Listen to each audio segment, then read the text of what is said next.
Okay, class, sorry about the last part of that video. It kind of cut off a little bit. I wasn't going to remake the whole thing. So all we were talking about is if you line up in lines, if you have an even number, there will always be the same number of people in each line. But let's say we line up the girls and the boys had an extra person in their line. That would be an odd number. We don't know what the number is. All we know is that it's an odd number because there's one extra one odd ball. Okay? All right. So now we're trying to do 6 problems together. Notice I gave you a little note at the top. Number 11 through 24, you have to have 3 answers. Okay? I also gave you a little cheat sheet here if you're still learning the even and the odd numbers. Evens always end with 0, 2, 4, 6, 8. Odd ones always end with 1, 3, 5, 7, 9. Remember to read the instructions carefully on every problem. Let's get started. Number 1, if a whole number is not even, what is it? In other words, what's the opposite of even? Now here's how our math book works. If you don't ever know, you can always look back, and the answers are usually in blue. Even number, not even, then it must be on, there it is. Check it out if you need to, be able to spell it correctly. Number 1, I always answer it in the answer key. Okay? 2 and 3, it says, what is the last digit? Now, it's not asking if it's even and odd. It's asking what the last digit is. And if you look really, really close, if you zoom in really close to right underneath number 2, focus for me. Well, if you look at this little number under it, it says from lesson 1. There it is, which means this is from yesterday's lesson, which is all about digits and sequencing. So I can look back number 1 if I need help. What is the last digit? The last digit is a 0. Put it in my work spot. Put in my work key, and maybe I want to write it out. 47,286,560. The last digit is a 0. Okay? All right, so let's jump to number 11. What number? Number 11.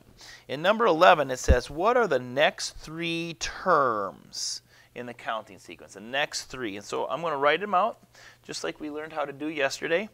We have 9. We have 12, and we have 15, and then blank, blank, blank, 3 answers. Now let's figure out our rule first. Am I going up or am I going down? And they're getting bigger, so it's going up. So how do I get from 9 to 12? Hopefully you're starting to catch on to these. They ask us the same questions almost every day. Plus 3, plus 3, plus 3. 15 plus 3 equals, hopefully you came up with 18. 18 plus 3 equals 21. Remember, feel free to use your math resource folder if you need help with that. And 21 plus 3 is 24. So we have it in our workspace. Now let's transfer it over. 3 answers we need. Okay? So for numbers 11 through 24, which is a lot of your assignment today, you're going to come up with 3. Those answers can all be found in your math resource folder if you need to. Ask yourself the question, am I going up or down? Am I going up or down? Am I going up or down? And then find your answer.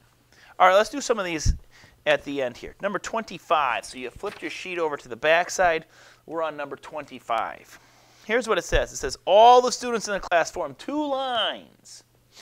An equal number of students were in each line. Now, as soon as it says there's an equal number, we know first in this line, first in this line, second in this line, second in this line, third in this line, third in this line.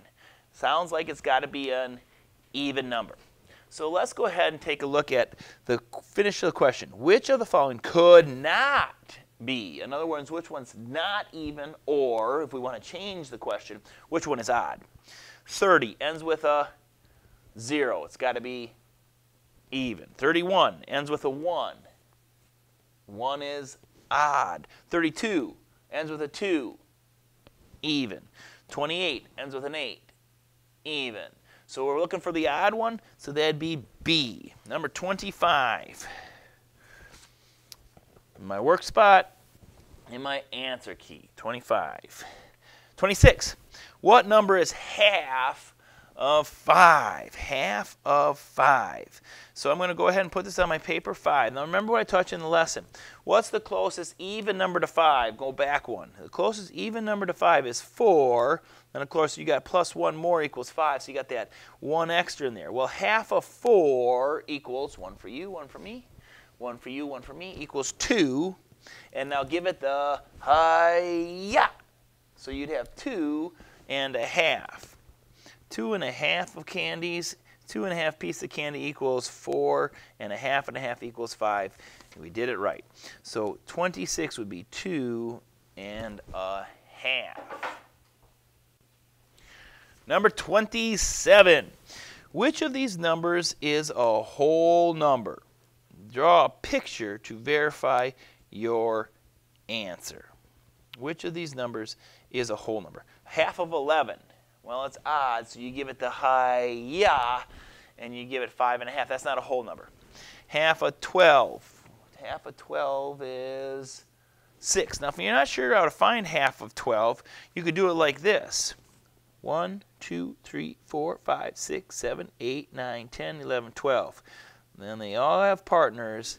That's your whole number. What about half of 13? 1, 2, 3, 4, 5, 6, 7, 8, 9, 10, 11, 12. Oddball. That's not a whole number. So 27 is B. Look at number 28. For 28, you're going to use this table to solve your problem. It says, describe the relationship between a number of tickets and cost. So I go to the movies, I buy 1 ticket, it costs $7. I buy 2 tickets, it costs $14. Wow, these look like sequences, right? Let's just go across the top. 1, 2, 3, 4, plus 1. Every time I add a ticket, I add how much money? 7, 14, 21, 28. Sounds like every time I buy 1 extra ticket, it costs me $7. So now it says, describe the relationship between the number of tickets and the cost. And this is what we're going to put for that one. Each ticket costs $7.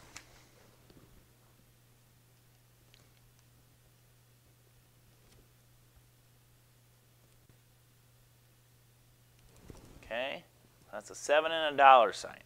So we know that every ticket costs $7. So if I got 1 ticket, it costs 7. 2 tickets cost 14. 3 tickets cost 21. Now it says write a rule that describes how to find the cost of any number of tickets. Now you might want to say plus 7 here, but if I ask you for 10, how many plus 7s are you going to do? And I ask you for 20, how many plus 7s you can do? So this one's actually a multiplication rule. 1 times 7 is 7. 2 times 7 is 14. 3 times 7 is 21. 4 times 7 is 28. So we're actually going to say number of tickets times $7 equals the cost. Whatever number of tickets times 7 equals the total cost. And so now number 30, they're going to ask you to do that. What's the cost of 10 tickets? Number of tickets, that's 10, times our rule, $7, equals what? Well, let's multiply. 7 times 0 is 0, and 7 times 1 is 7, and don't forget your dollar sign. Whew! If I want to take 10 kids to the movie theater, it's going to cost me $70. All right, guys, I know we did a few more than 6. I want you guys to get off to a good start. We got those last few done on the back side and a couple on the front. I'm going to get to that after this video. You start with your name, and then check out if you need any help. Don't forget, you can catch me on the Zoom call at 10 o'clock. Cross your fingers that it goes well. God bless your day.